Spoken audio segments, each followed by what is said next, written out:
Welcome back to another episode of the PG Talk, everybody. Today, we've got a special guest, but before we get into that, have you guys subscribed? Because if you haven't and the subscribe button is red, hit it so it's not red anymore and go ahead and like the video and check out all of our other videos. We've got other guests on there too.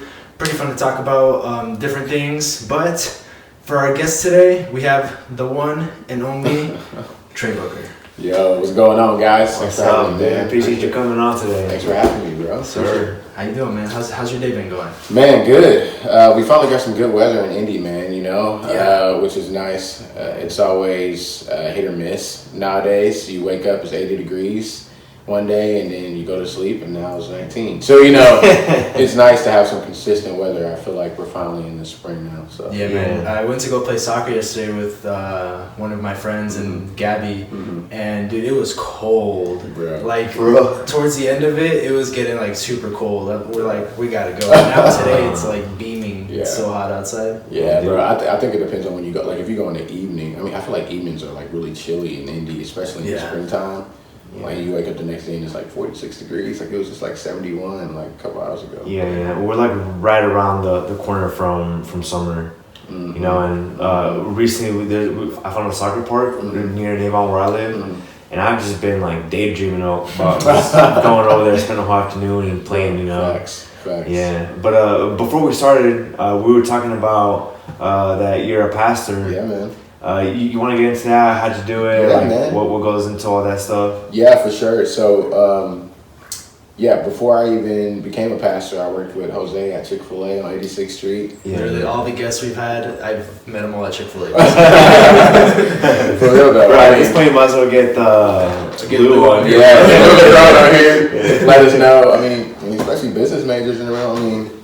See how he did it because he's rich. No, so I worked at Chick-fil-A. That's where I met Jose, and man, I loved it, man. It really was the introduction to ministry for me. It was more than just like giving someone a chicken sandwich. And some days it was like that. Like some days I just want to get this gas out my face. But like other days it was like, wow, like I'm loving serving these people in this way. And regardless of like where you stand, like religiously, like that's who Jesus was. Like Jesus came to serve, like not be served. He wiped his disciples' feet. And especially the ones who betrayed him, before he died. So it's like he was a great example of that. So it was awesome to, work there at the time. And so after a while, after 6 years, you get tired of Chick-fil-A sauce, and you get tired of I worked there for yourself. Yeah, man. So so I worked there for 6 years of my life, which was crazy. Lots of ups and downs. I even left for a few months in between, and with college and stuff, I kind of threw some time off too.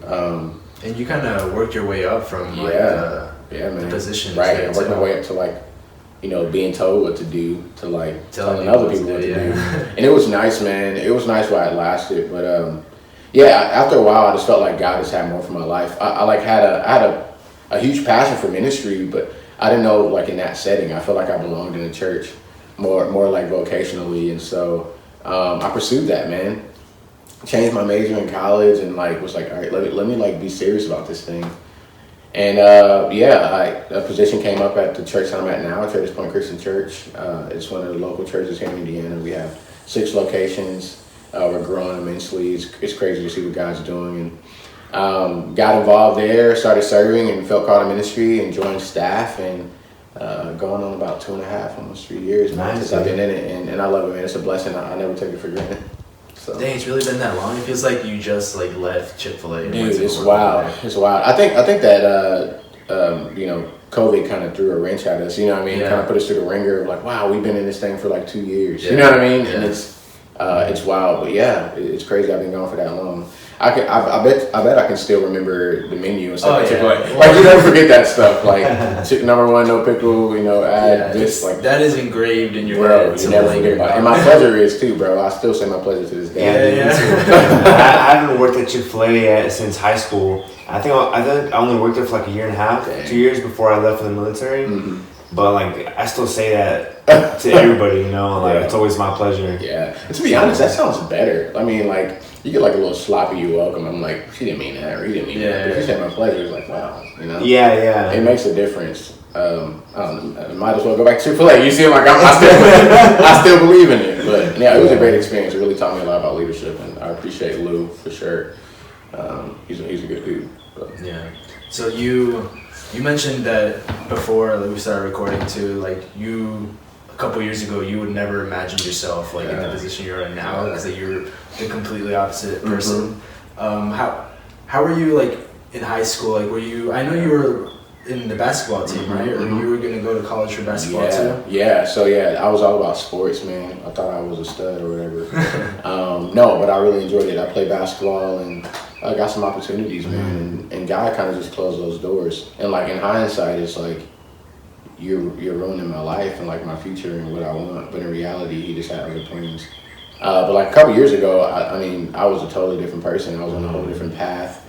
And you know, I was chasing, you know, dreams of whatever that is, getting rich. And like, man, I want to get a Ferrari. I want to get all this stuff. But like, I have a Honda Accord now, and Ferraris and Honda Accords get stuck in the same traffic. You know what I mean? Like, it doesn't matter what type of car you have. They get stuck in the same traffic. So like, focus on yourself and like your mentor and like what you really want. And you can write that quote down, everybody that's watching. But it's for real though. Sometimes we like get so obsessed with like the flashiness, but it's like people who got all the money in the world go through the same mental issues as somebody who has nothing. Yeah. You know? Or someone with a Ferrari gets stuck in the same traffic as a Toyota or a Honda. And so it's like that kind of switched my mindset where it's like I don't want to like hold on to like abundance anymore. Like I want something more for my life, and I knew that like God had that for me. I mean, Scripture even says that He can do more than you can even think or imagine, and like I believe that, and I still do to this day. And He's done that, and He's drastically changed my life through me allowing Him to, because there is Arminian and free will there, where He allows us to live freely how we want to, and it's up to us to choose His way. And ever since I have, my life has never been the same. And there's still ups and downs because of our depravity and brokenness. Like, we're broken people and we do stupid stuff. And that's gonna be life 100%. Yeah, right. Like, there's gonna be ups and downs all the time. Right. But I know like faithfulness and struggle can coexist, you know what I mean? And like you can be faithful to something and still have issues. And so other than that, man, like that's kind of what my life been looking like lately. You know, just putting my trust in that and kind of denying myself and what I want and focus more on serving others and what they need. And it's been a blessing, man, for sure. So, yeah, man. I'm up here preaching, man. I ain't know. That's all good. Work, bro. Yeah, bro, this gotta work. I know I was gonna do that today. Thanks for asking, though. It's a big part of my life. And it's just a title, but being a pastor is a title. It's something I'm gonna lose when I die. But as far as like legacy or how I treated people, or as far as like what they see when they see me, what is it like to be on the other side of me? And for someone to say like, "Oh, I see Christ in you," or "You were so loving and kind," like that's what lives on. My title doesn't. So when I die one day, I hope that people can say like, you know, he preached the gospel to me, or like he was super kind, or he helped me through a really rough time, rather than because at the end of the day, all it really is just like helping each other out. Yes, facts. And no matter what that looks like, that can be in relationship, religiously, whatever. It can be business. It can be this podcast. Like, it's helping somebody. And that's what we're supposed to do. This is why we're doing the podcast. Right. Like, we want people to watch and like, we give our opinions, and some people might not agree with them, some people might. But at the end of the day, we're just giving our opinion. We just want to talk to them. We could easily do this without any of the cameras. Facts. Facts. But people need to hear this. And like, honestly, like, I feel like there is value in hearing someone else's opinion that isn't yours. You know what I mean? Like, if everybody thought the same, it's like we would be boring people. There'll be no need for like Jesus or anything. You know, if everybody was the same and perfect, and like that'll be kind of a boring world. So something like this where opinions are different, like I feel like there's value to that. So, I think it's really important to expand your mind, you know, because if not, you get stuck in a bubble. Then you're not really open to anybody else in a way of thinking. For sure. You know, just because you think one way now, 10 years from now, even like 2 years from now, in your case, like super different. You know what I mean? Yeah, for sure. You just got to be open to those things, and even if you don't necessarily like internalize it, or and also like something that you said that was really good is that every time you have a conversation with somebody, or if they listen to your podcast, you guys aren't trying to change their mind. You know what I mean? Like, it's like, it's just like, just hear what we have to say. You know what I'm saying? Like, literally. Yeah, just hear us, and you don't have to agree. You can agree to disagree. And maybe, like you said, 10 years down the line, say, dang, like, Jose was, you know, that podcast. But it takes a different type of person to, like, do that. Mm-hmm. Like, look or, like, listen to a podcast and be like, oh, like, just literally listening instead of be like, oh, like, your opinion's wrong, you're dumb for saying that, like, you're gone, exiting it out. Right. Like, literally, like, sitting down listening to a podcast, it takes a different person. It's nice to have an open mind and, like, take others' opinions in and kind of put that into, like, your perspective and be like, oh, like, so that's why he thinks that way. Like, maybe, like, that's a little different than what I thought it was. Mm-hmm. Right, exactly. So that's the whole reason why I started listening to podcasts. I think it was about, like, a year or probably 2 years ago. Yeah. Before then, dude, I was like my way or the highway. Like I was so stubborn. I feel like sometimes I could be really stubborn too. But before then, I was like stubborn. If like I didn't get it how I wanted, I was like, okay, like everything else is wrong but what I think. Yeah. But like I started listening to podcasts and I'm like, dude, like what was I thinking? Like I was so dumb and like so naive and like so closed-minded, and now that I've listened to all these podcasts, and I haven't really listened to much, to be honest. I need to expand my variety or like just listen to different types. But it's made me a open-minded person now. Like I can, if I like dislike somebody, which is hard to dislike somebody, but if I like don't, or let's not use that word. If I don't get along with somebody, I feel like I'm capable of sitting down with them and listening to what they have to say without getting like upset. And that's growth, bro. Yeah. You know what I mean? And you may walk away and be like, yeah, you know, I'm still not really feeling that person. Yeah. But like everybody's not meant to be in your life either, you know, like everybody's not meant to be in that little tight circle. Yeah, I don't know what I think. My wife was watching a YouTube video a while back, and you know, whatever like girl YouTuber she's watching, she was talking about some struggle she had just with. Because I feel like generally as people, you want everybody to like you. Right. And obviously not everyone's going to like you. And one of them I overheard said, I'm not for everybody and everybody's not for me. Something along those lines. Right. And it's true. You know what I mean? Like, facts. You just stick with the people that you're cool with and vice versa and live on your life. Right, for sure. And even those people that you aren't cool with, you can be cordial. You know what I mean? And I see you in the streets. To be mean. Yeah, like I see you in the streets. It's like, what's up? You know, like how you doing? You doing good? Cool. And like go about your way. Like I don't need to have a full-on conversation. How's life? How's the kids? Like I don't need to do all that. But it's like if I see you, like respectfully, like what's good? Yeah. Like a simple, hey, what's up? Right. You know, like, that's it. Go about your business. Gotta be. We ain't gotta, you know, sit down and get coffee. You know what I mean? Like unless you're buying. Right. I left my wallet or whatever. Let's see how much you really want this relationship. Put you buy my coffee. No, so I'm the same way. I have a really tight circle, man, and you know, I have some people that were in my life at one point that aren't. I mean, I find it amazing. Like we've been so far removed from each other, like you know, from like working together, but like we still tight. You know what I mean? Because I mean, you left. Where we stopped working together 2 years ago, and we still talk to each other. For sure. We see each other at the gym every time. Every once in a while, we work out together. Now your brother's my bro now too, so it's like you know what I mean. It's like you don't have to talk to somebody, or even the friends that you have, you don't have to talk to them every day if you guys still be like cool. Every now and then. You know? Right, for sure. Say what's up. You know, how you doing? You want to come to the cookout? Oh no, whatever. Something like that. Yo, speaking of cookouts, it's too bad that we don't have like a house and like a grill. Oh, dude. You know what I mean? That would be crazy. Whenever one of us gets a house and we have like we're hosting like podcasts, it'd be so nice like in the summer just like grill out afterwards. Facts. Yeah, because it's have a freaking pool in the back, bro. Like dude, like on a microphone on a floaty, bro. Bro, imagine that actually kind of dope. It would be nice because that'd be crazy. Just hanging out after the podcast or even a little before. Facts. Because in an apartment, it's kind of like.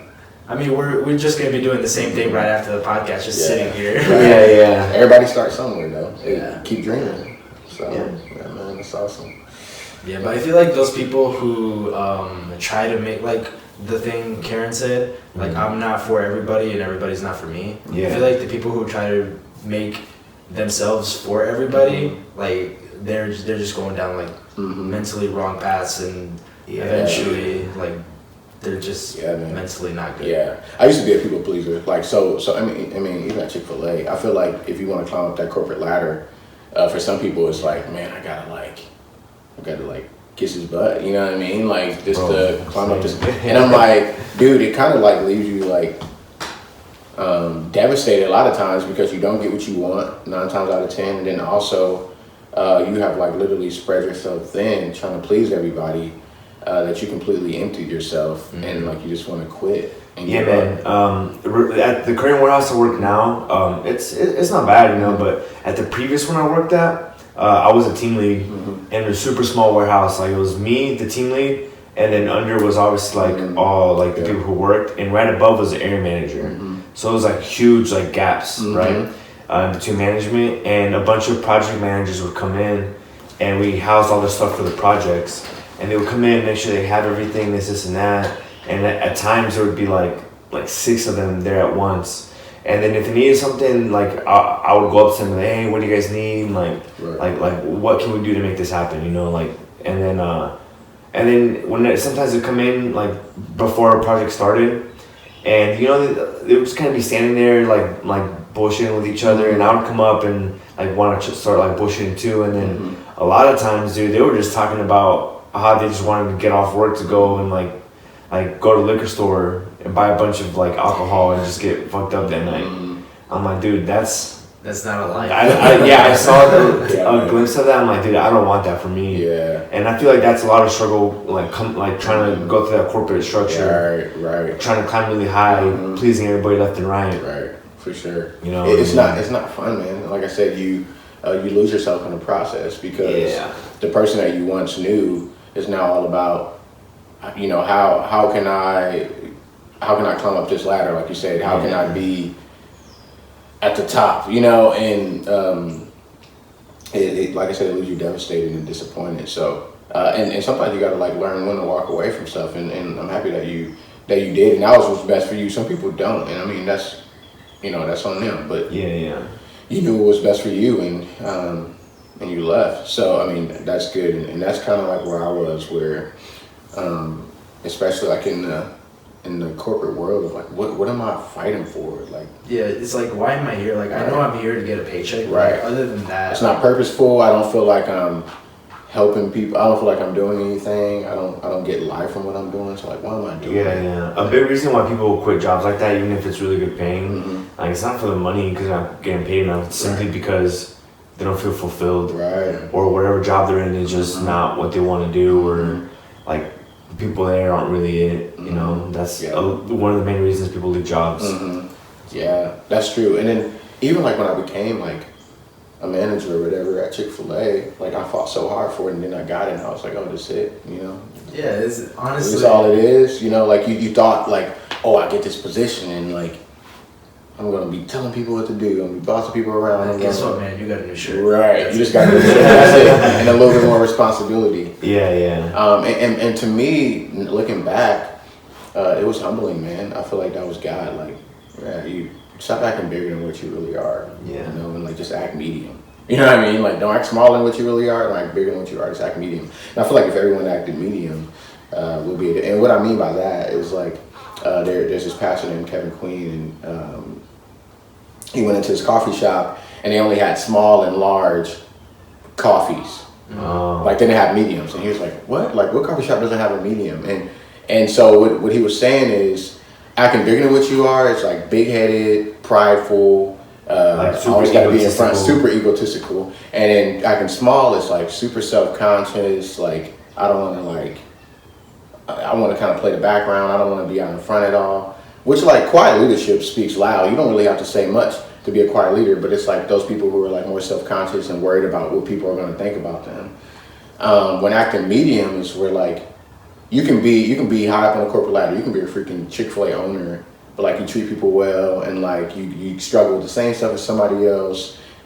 You know, you aren't as prideful, which both, even acting small and acting big, is both egocentric things. Like no matter how you look at it, ego, trying to protect your ego from acting small, or like being super egotistic, where like I'm big and bad and I'm the best. You know what I mean? So don't mess with me. Yeah, so don't mess with me. Where medium is like, I'm just like, I may have more money than you, but I'm just like you, or I may be a Chick-fil-A owner, but I'm just as messed up as you with my own problems. And so like when you switch that mindset, it changes everything, to be honest, because it's like, oh wow, we're all the same, no matter where we are.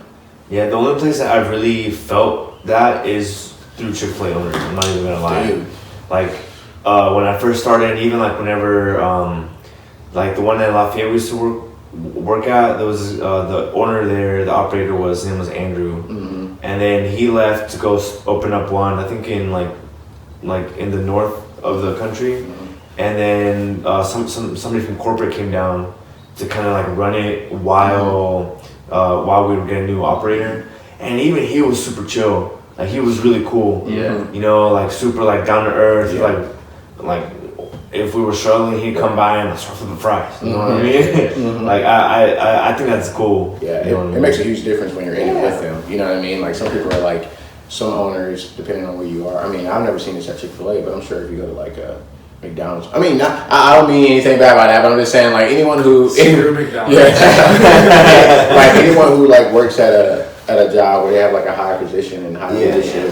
Like sometimes it's like, oh, I'm such a high leader, like I'm never gonna flip fries or chickens or whatever. Yeah, they put themselves on a pedestal when they shouldn't be like, oh, I'm up here, so I can't flip fries. Or I can't make a burger because I'm up here. But it makes a difference, like even at Chick-fil-A, seeing Lou back there packing up packed lunches. And, yeah, dude, Lou's a different type of guy. Right. Like, he's literally like your best friend. Right, he's in it with us. You know what I mean? Yeah. He's not like you do your job and I just tell you what to do, but he's like, I'm gonna do my job with you, shoulder to shoulder, and that makes a difference. Yeah, and he makes the effort every time he comes in. He makes the effort to literally go walk around, say hi to every single person who's working that as soon as he gets there. Yeah, and it's just he's a really cool guy. Yeah. True leadership. Yeah, for sure.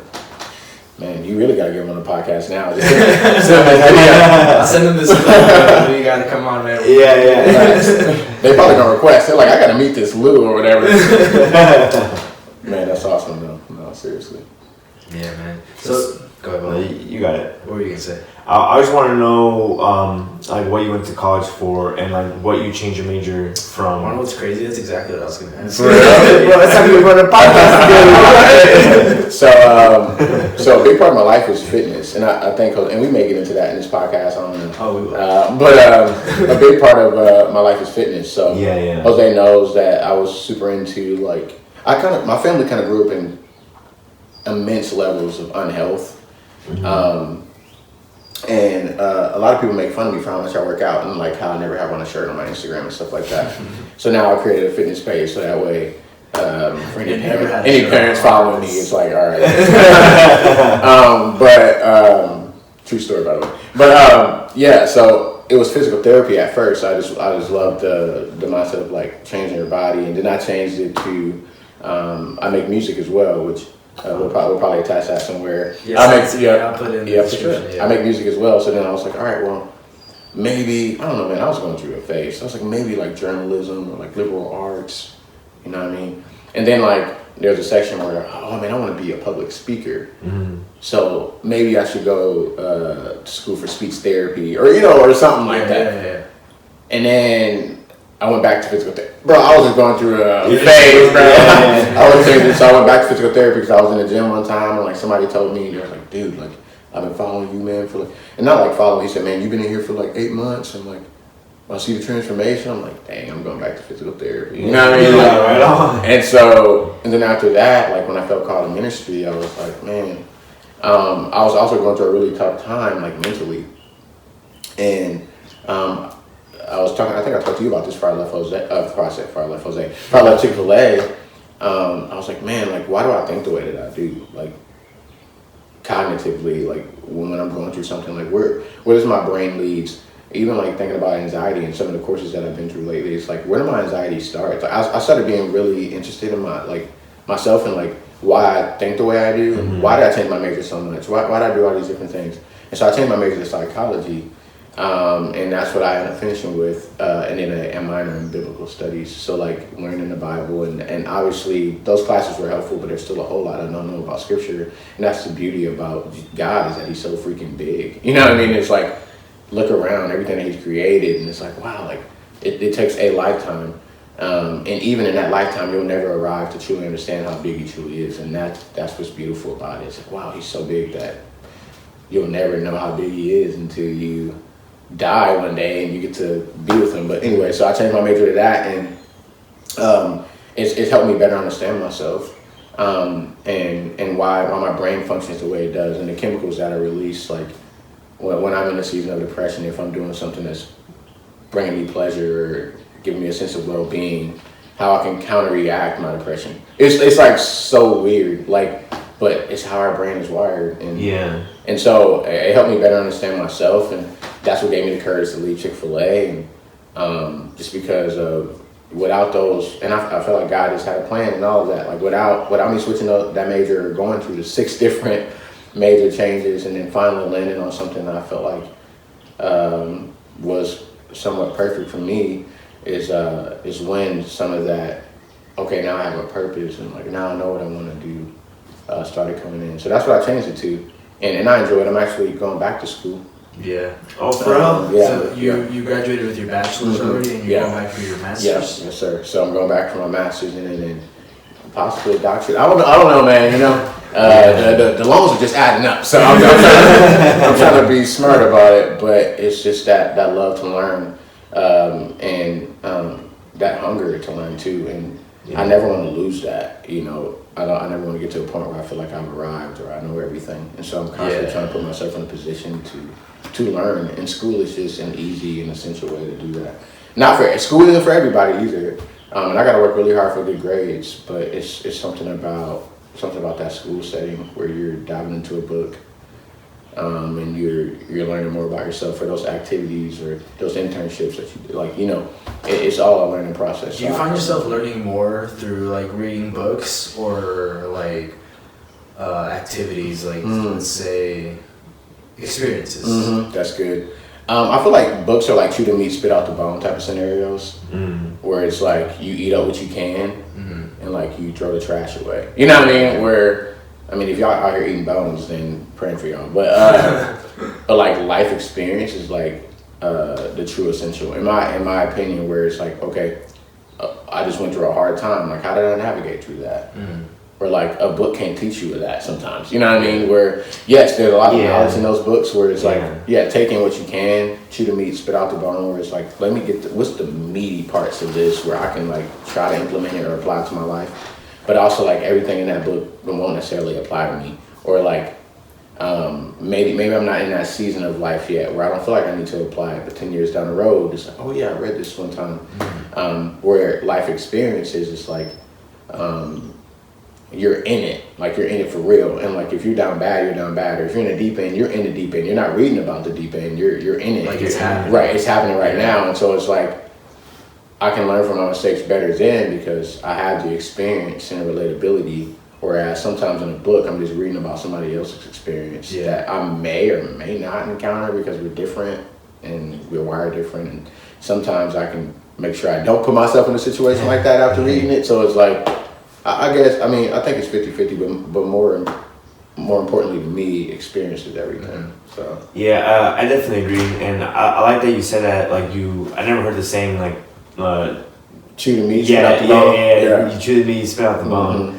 But it makes sense because a lot of the times whenever you read like a business book, or like a self-help book or whatever, not everything applies at that moment you're reading it. You know, like you read bits and pieces, or you read the whole thing. You take what you can. Yeah. A couple years on the road, you know, you remember, I read this one book about a similar situation. Yeah. And then now you're grabbing that different meat or whatever, how you want to say it. Yeah, and if you think about it, bro, it's like you only, like when I read books, I read plenty of books in the last 2 years because that learning process. Like what can I learn? But like sometimes I only remember like 2 or 3 main points from like a book. You know what I mean? Yeah. And like I feel like when I first started reading, I'm like, I'm gonna take everything from this book. I'm gonna write it down. It's like it's impossible to apply everything from a book to your life. And it goes back to like why you guys do this podcast. It's like you guys want to help people, but then also like you share your opinion. And I feel like books are that too. Like, but even when I think about like a conflict that I have with my wife or something,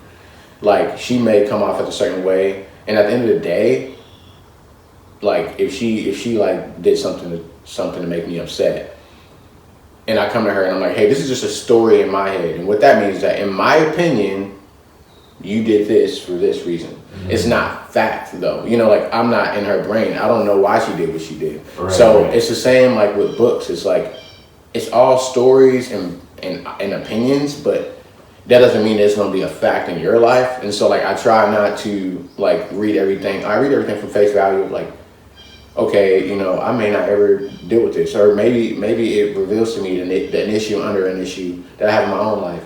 But that's not always the case. It's just opinions, and it's like, take it what you will. And you know, if you don't take anything from it, great. You may start reading the book in the middle because like this book sucks, and it doesn't apply to me, and like that's okay. Pick up another one. So you actually go through and read the books, or do you go do a lot of audiobooks? So I like audiobooks better, in my opinion. It's kind of like podcasting to me. Reading a book, like I don't know, I mean, probably need to get this checked out. But like my eyes scatter a lot, like when I read. Oh, dude, same. Yes. I think it's just because of how my brain is wired. Mm-hmm. When I'm trying to read a book, I want to know like what's next. Yeah. So like my mind just skimming through it really fast. Right. And then I find myself looking at the next page and be like, oh, that happened, but let me go back and read this. Like, I do that with text too. It's so weird. If somebody send me a long text, I'm like, dang, let me get to the bottom and just see if like we ended well. I don't know. If I have a long text to send, honestly, I just do the voice recording. Oh, it's so much better. Yeah, because I'll do that with him sometimes. Mm-hmm. I'm like, dude, like I don't have time necessarily for like a straight up call, but like I'm gonna hit you with the audio recording real quick. Facts. Plus, like text can just be interpreted so off, bro. Yeah. So it's like so like even in a voice memo, you can, or like a phone call or whatever, you can like. They can hear your tone, and they can see if you're upset or like, oh no, he just wanted to share this with me. But if I text you like, I ain't coming over today. Yeah, it's that's like, all you see. You ain't coming over today. Like, what did I do? You know what I mean? now you guys are arguing for 15 minutes. Whereas like if I see your voicemail, hey man, I can't come over today. I had this thing come up. It's like, okay, you know, he's not mad at me. He's just a flake, you know. But yeah, man. So yeah, I mean that's kind of. Yeah, my answer to your question. Nice. Yeah, man. Dang. I'm out here. Y'all out here asking some good questions, bro. Making me think a little bit. It's so slowly getting better at this thing, you know what I mean? No, you guys are great, man. This is awesome. Yeah, appreciate you. So you listen to audiobooks. Are you currently listening to one right now? Yeah, man. One audiobook I'm listening to is Managing Leadership Anxiety. And it's been so helpful for me. I struggle with anxiety heavily. And I struggle with imposter syndrome too. And kind of to tell you guys what that is, it's like what I do for a living. You know, it's a calling. It's not a career. It's something that you know you have to feel called to. And with doing that, you're gonna make a lot of people upset. And sometimes even if you aren't making someone upset, you may think that you are. And so imposter syndrome is like, I think the curtain's going to fall one day and people are going to see me as a fraud and I'm not qualified, I'm not equipped to do this. Mm-hmm. And so my anxiety like rushes my brain. Like if I do something, if I create this project and I roll it out to my team and they're like, this is great, you know, but like their energy's off, I'm like, they see me as a failure. Yeah, overthinking. Right, and be like, exactly. Why did they say it like the different way? Like, right. Why did they say it? This is great and not. This is great. Yes, exactly. So that what the book is really, it is it's kind of just alluding to that to that statement of like, how do I manage this? I don't think that, and I learned this in school too, and you learn it in life. You don't need a book, but like I don't think anxiety or anything ever goes completely away.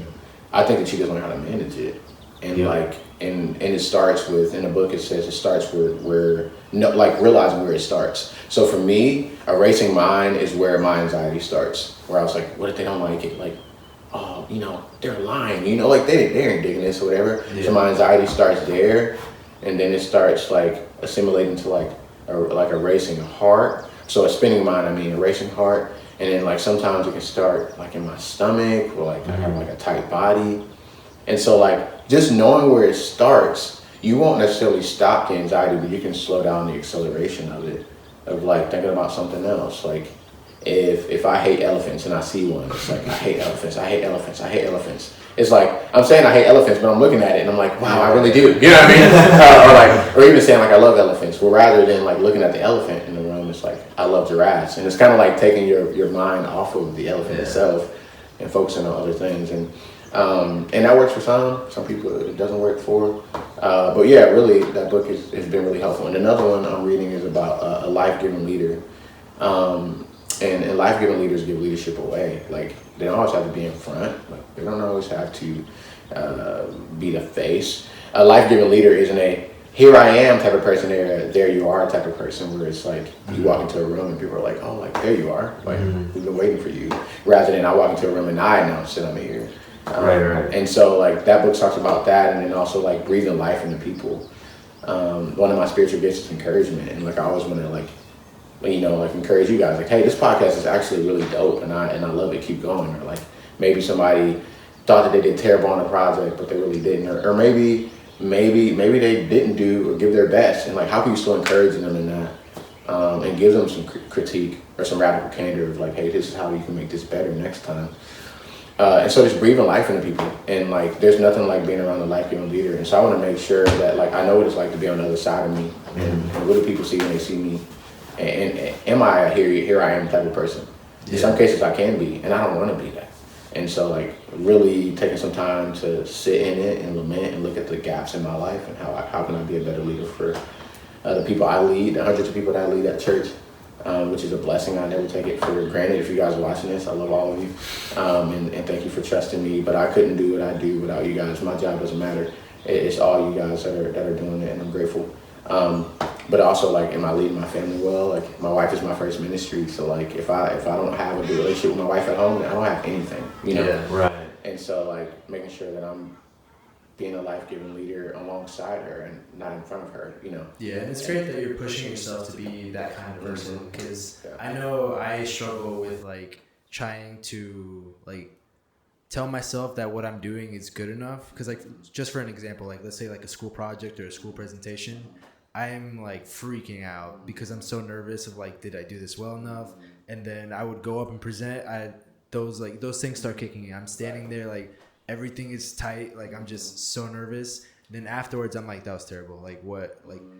Like the presentation was terrible. And then I would do it here at home in front of Gabby, and she'd be like, that was great. Like, you said the information right. Like, you did it the right way. You executed it well. And I'm just, some people kind of need that person to tell them that they're doing good, because if they don't, like, they're just going to stay in that road of, like, I'm not good enough. Everything I do is terrible, and anything I touch turns into like burns. Yeah, right, man. Positive affirmations, and sometimes it's the people around you that instill it in you. I mean, she's wifey material. I mean, you get married and, like, you know what I mean? You get married in a week, so I mean, when this comes out, fact. So it's like, yeah, this is gonna be the first one. I actually got married yesterday. By podcast, yeah. By the time this comes out. Oh, that's awesome, man. So yeah, having those people to, like, positively reinforce things that they, like, those I see in you conversations, like, oh no, that was good. I see a lot of good in you.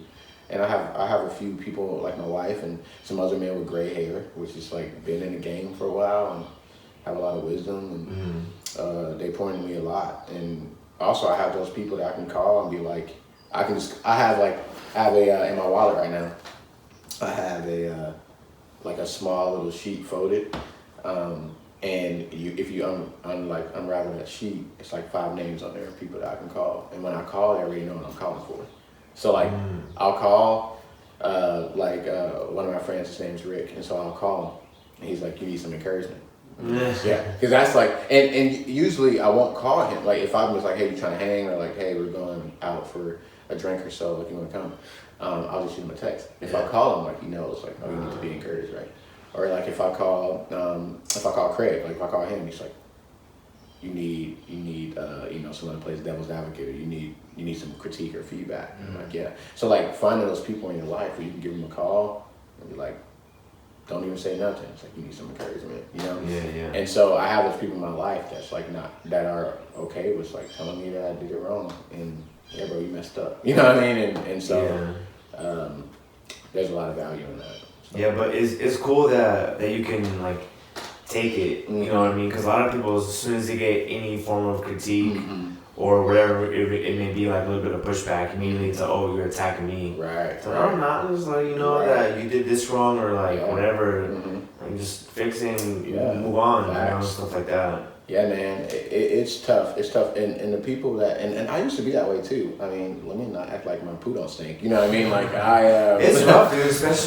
Especially like as teenage years growing up. Mm-hmm. You know, you start going through puberty and everything, and start getting all that testosterone. Right. Like, bro, I'm on the shit a little bit. You know, in like different ways, whatever your way is, and then coming out of that's hard. Mm-hmm. You know what I mean? Yeah, it is. I mean, everybody think they know what's best for their life and that I'm doing everything right. But it's the moment that you humble yourself and say, like, I don't have it all figured out.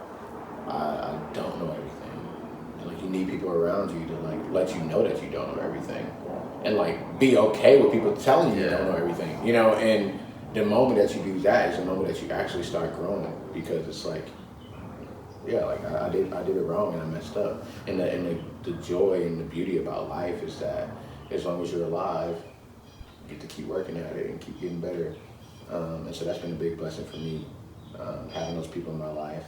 So like, yeah, bro, you messed up. And yeah, you messed up. But like, it's what you gonna do about it? It's all about how you respond. Yeah, and it's nice to have those people in your circle to like always count on. Yeah. And I kind of want to go back on the anxiety part. Mm-hmm. So I know one of your main things, like you mentioned, you go to the gym all the time. Mm-hmm. Do you think the gym helps you with your anxiety? Absolutely. Yeah. For everyone out there that's saying sweating out in the gym isn't counseling or therapy, you're wrong. You know, and like that's my opinion. That's what this podcast is for. Yeah. You know, dopamine is a thing, and like how you release those things is real. Some people use it for other ways that can actually be more harmful than helpful, whether that's like porn or something. You know what I mean? Like when you're releasing those things, like if you have some sexual tension in your life, and you're like, and if you're in that season right now, I'm extremely sorry. I was in that season as well, and I can relate to that. But the gym has been very therapeutic for me. I can tell, man, you're jacked. It's more than just like looking good too. It's like, how do I feel like after I work out? How do you know?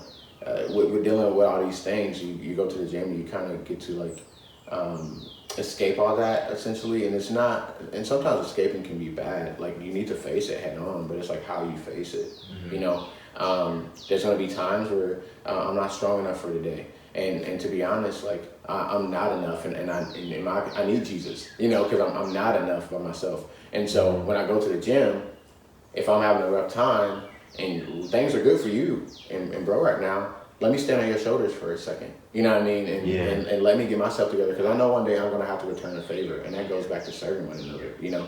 And that's what the gym does for me. It physically, spiritually, and mentally, and emotionally is building me up, building my emotional muscles, so that way when I'm an emotional wreck, I can flex those. And not by myself, but alongside Jesus, who's been there with me the whole time. He doesn't just meet me in my problems, like he lives there. He's omnipresent, and like he's there all the time. So it's like, for my anxiety, it kind of helps me. There's even times in the gym where I will listen to like no music, you know, I'll listen to like piano or whatever, and it kind of just allows me to have more of that mind and muscle of like, okay, this is what I'm doing. Like this is the situation that I'm in. Like what am I going to do about it? You know, what am I hanging on to that I can let go right now? You know what I mean? Yeah. And the gym allows me to let go of every expectation of who I think I should be and just let me be. Mm-hmm.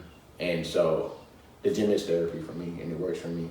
And I'm also in counseling as well, because I do need to talk it out with somebody, because sometimes the gym can unveil like, oh wow, like, I felt that at the gym, or you know, through this song, like it kind of put me in this mood. So I need to go talk to somebody about it. And so I do that as well. And things are good right now, but things won't always be good. So like, do I have, you know, these bridges in place where I can cross it, you know? Whenever those bad times come, you already have that foundation of, all right, I know what's going on. I know why I'm feeling this way.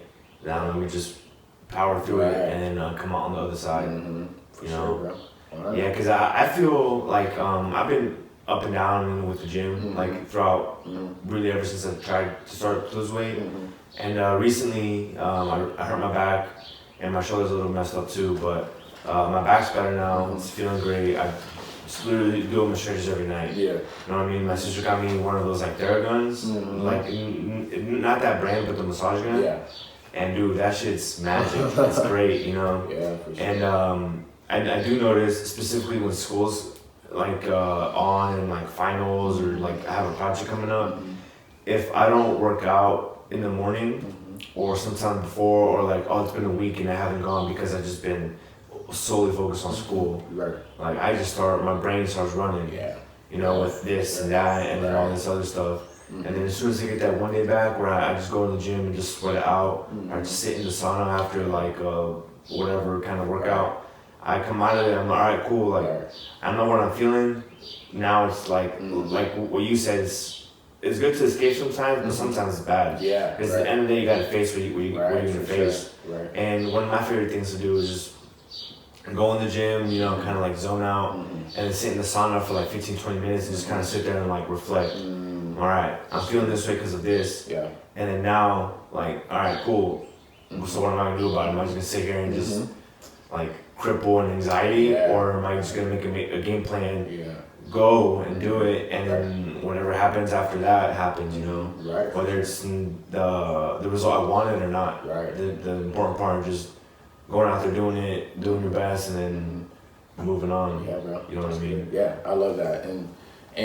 And also something that you said too is, it's like, you know, whenever I go into the gym and like maybe I had a rough day, I know that the gym is a placeholder. You know, like I know it can't be everything for me. Right. And that's something else that's hard to wrestle through. It's like you see all these TikTok videos like, get your butt in the gym, like that's why you're so stressed. And it's like, yes, the gym will help, but also like I know that like nothing in this life can fulfill me. But like not even my wife. You know what I mean? Like that's hard to think about too. That's some big brain. Yeah, that's big brain stuff. And some people don't want to talk about that. Yeah. And like my wife can't complete me. The gym can't either. Like, you know, like none of those things can. All those things can help me in certain areas of my life.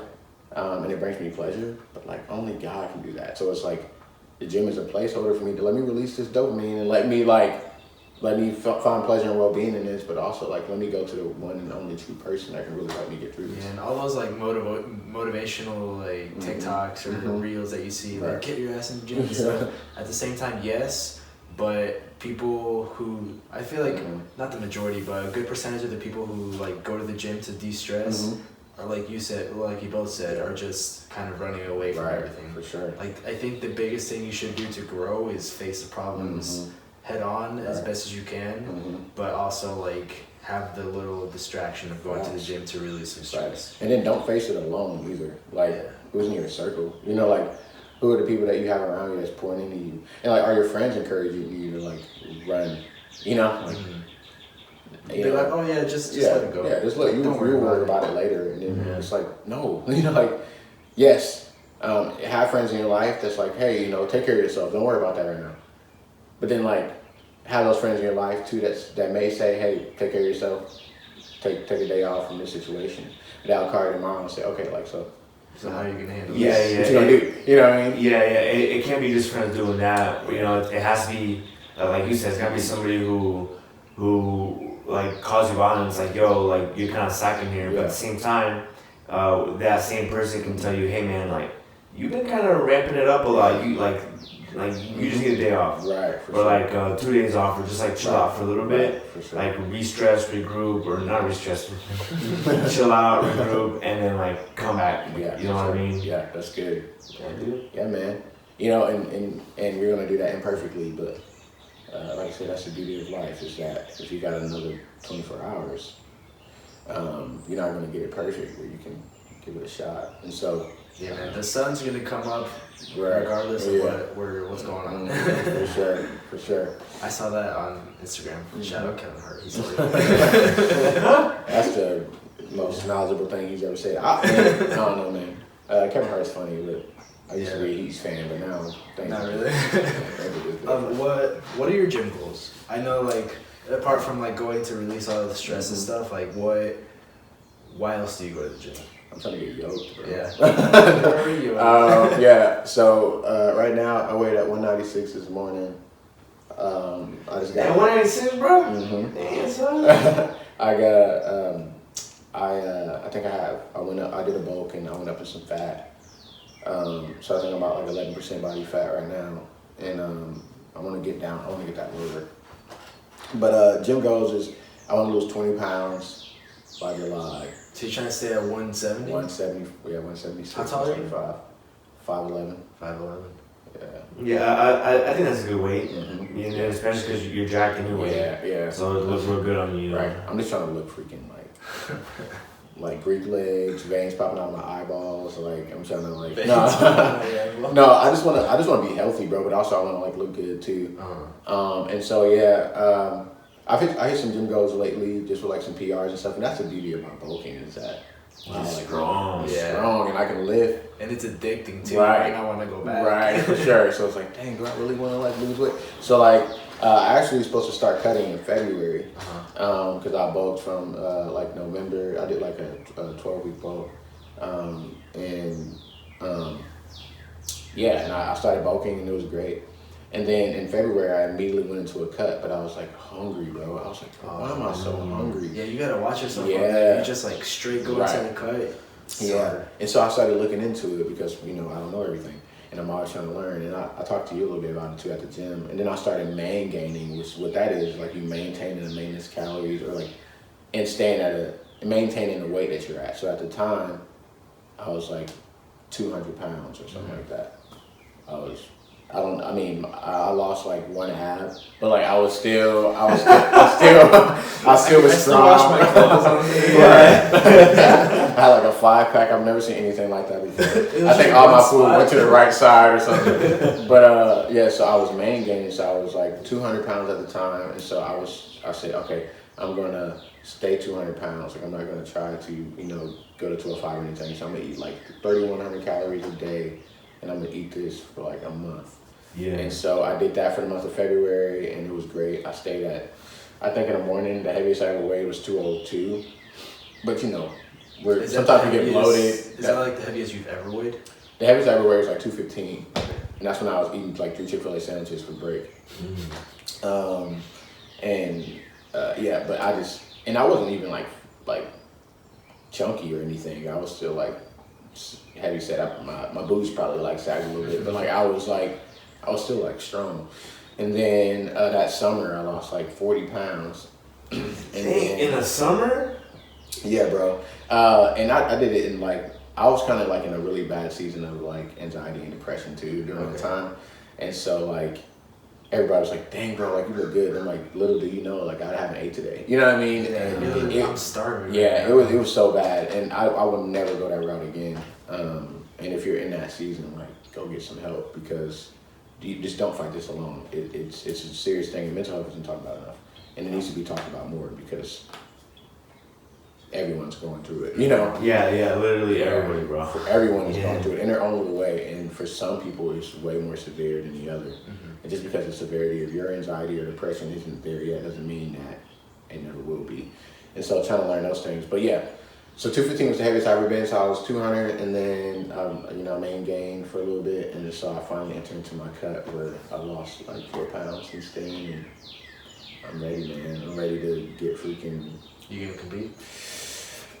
Is that a goal of yours? Man, so I think you asked me this before, and I would love to, bro. Oh, for real? I would love to. The only thing is like I'm trying to like, I know myself, and also, I have seeked wise counsel from other people that go to our gym that are either juicing or what, I don't know what they're doing. Yeah. But you talk to all the big guys, bro. Yeah, man. I don't know. Maybe I'm a part of that club now. I don't know. No, I got a long way to go. But I talked to some of them, and they said that they were under a lot of stress, and so like that's what I'm worried about. It's like they were under a lot of stress when competing. Yeah, like cause like prep. Some people have like 10-week preps. And then like 4 weeks out, you're eating like 1 meal a day or something like that. Yeah. And it's like... And then on stage, you're dehydrated. Yes, for sure. You know, like no water. You're like literally flesh. Right. You know what I mean? So what I'm thinking about doing is like, I'm gonna get sexy this summer or whatever. And then, and then I think after the summer, I'll decide, cause there's competitions going on all the time. Yeah. And so it's like, okay, I'll decide after summer. But I think where where my mind is leading me is like more like strength competition. I was gonna say he always tells me that you're strong, bro. Yeah, bro. So I'm thinking like, about. You ever thought about doing a powerlifting meet? Yeah, I think I may do something like that. I need to get back in the game though because I hurt my like back like a while back. Bro. Deadlift.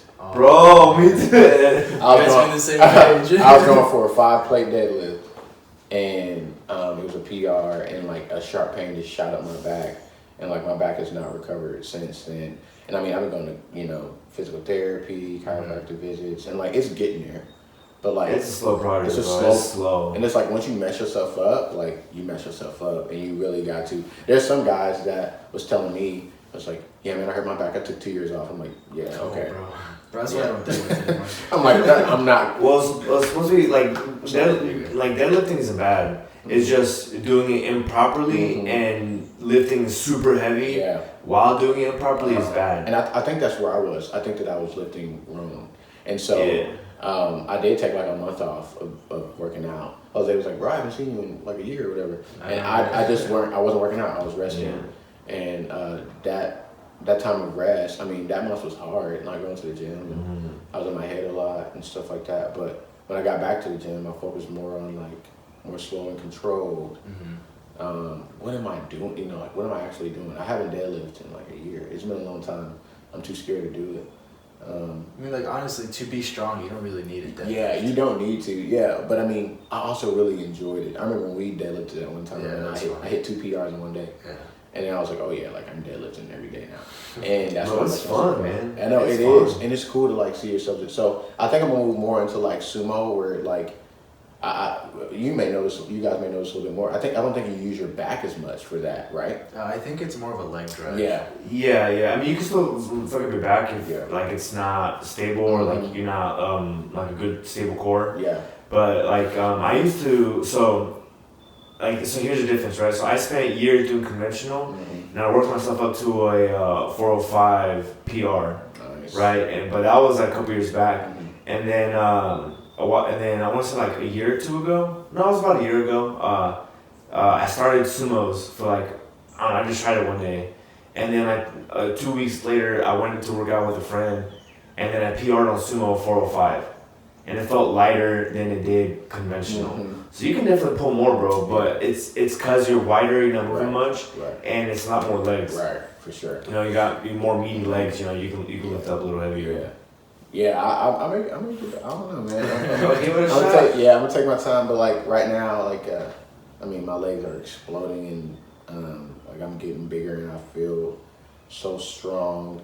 And like I don't fish for compliments, but like some people, you know, may come up and say like, "Oh, good stuff" or whatever. I mean, like I hit like a 6-plate hack squat or something like that not too long ago. I saw that. Yeah, on TikTok. 125-pound dumbbell or whatever, flat bench. Dude, this guy does, I think it's 110 on incline. 110 on incline dumbbell for like 8 or 10. So like I feel strong, and I know that like with me like not main gaining anymore and cutting, like I'm gonna start seeing that dwindle a little bit. So what are your maxes on bench, squat, and deadlift? So my max on bench is 335, and I haven't benched in like. It's been like 8-9 months. Oh wow! I love dumbbell more. I feel like it's more challenging. Yeah. On squat, I think my PR is 405, I believe. I haven't squat in my ego. I haven't squat in a minute. And then deadlift, 5 plates was going to be my PR. But before that. But before that, it was 425, I believe. 425, 445. One of those. My wife has videos of all of it. She's my biggest fan, man. But I can tell. But yeah, man. I don't know. I want to get back to squat. But like with my back and stuff like that, and there's just other things. So right now I'm doing like Smith machine sissy squats, which are freaking killer. Yeah, dude, sissy squats. What are those? Killer. It's like you.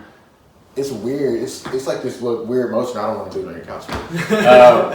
Maybe after the podcast, I can show you what a standing sissy squat looks like. But doing that on a Smith machine where you're like angling your body, Because is it like really quad focused? It's quad. Yeah, and you go on your tippy toes, right? Yeah. Yeah, dude. It's like you put all the weight on like the balls of your toe. Uh-huh. It's crazy, bro. It's crazy. So I'm doing that. Hack squat. I'm trying to get Greek legs. So I'm doing that. Do a ton of lunges around the whole gym. Yeah. Body weight, split squats, Bulgarians, leg extensions. Those are like some of the big things that I do. And on Saturdays I do 6 sets of everything. So like, and also I have like quad focus days.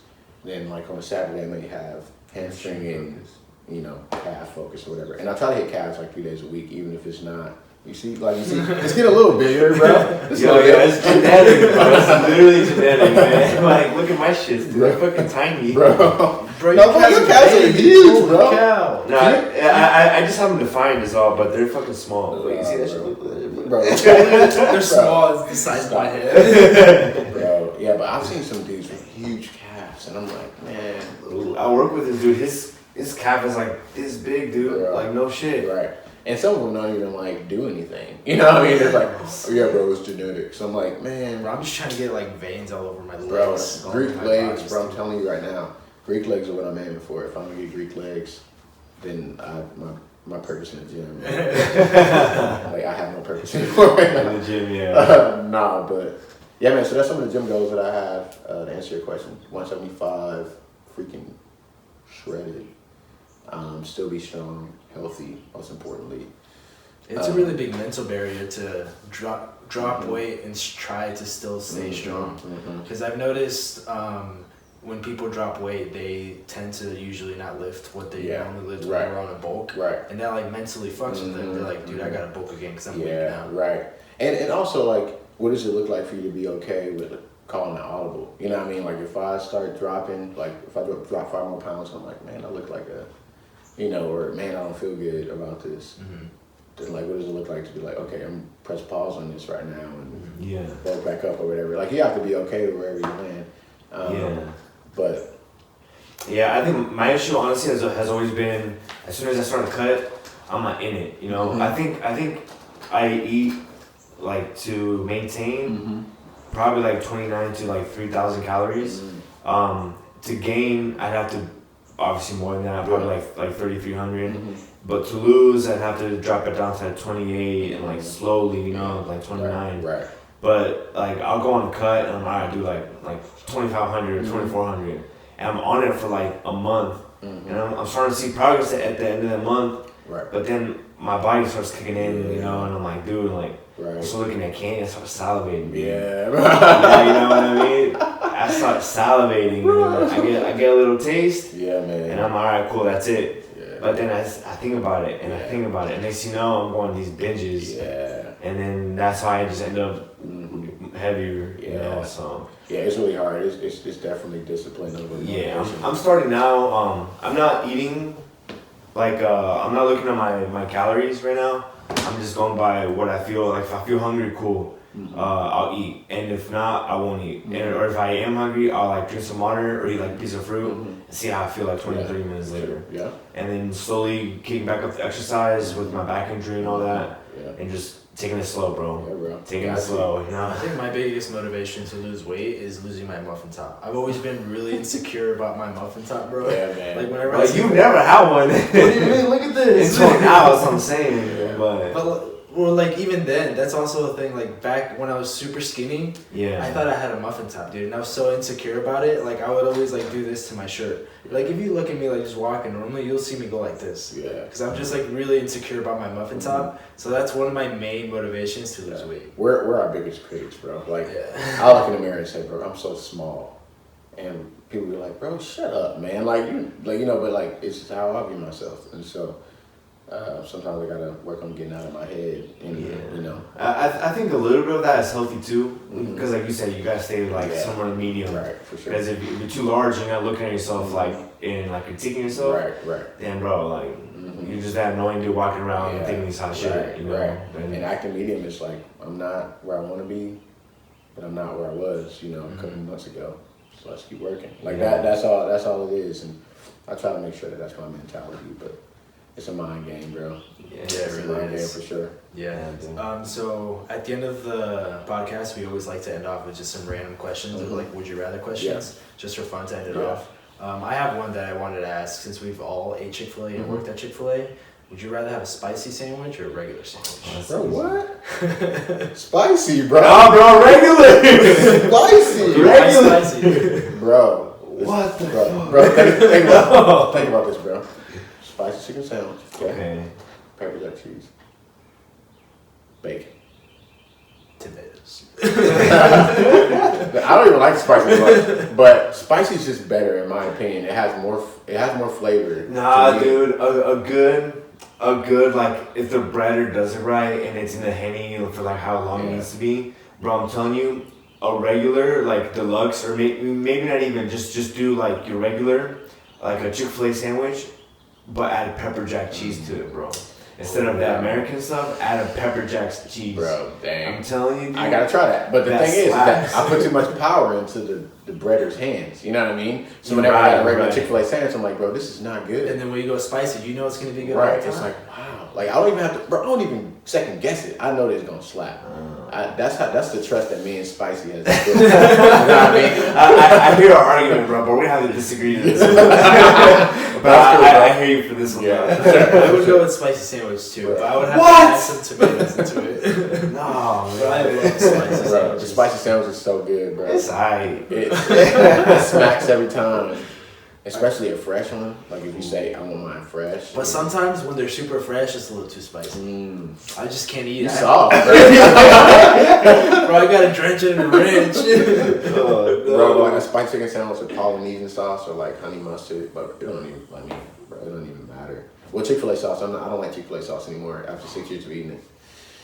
I still fuck with it. Bro, you Polynesian do? sauce. But only with fries. Yeah. Only with fries. Yeah, bro. Alright, next one. Would you rather listen to one song for the rest of your life or never be allowed to listen to the same song twice? Oh, yeah. Because immediately I think about the gym.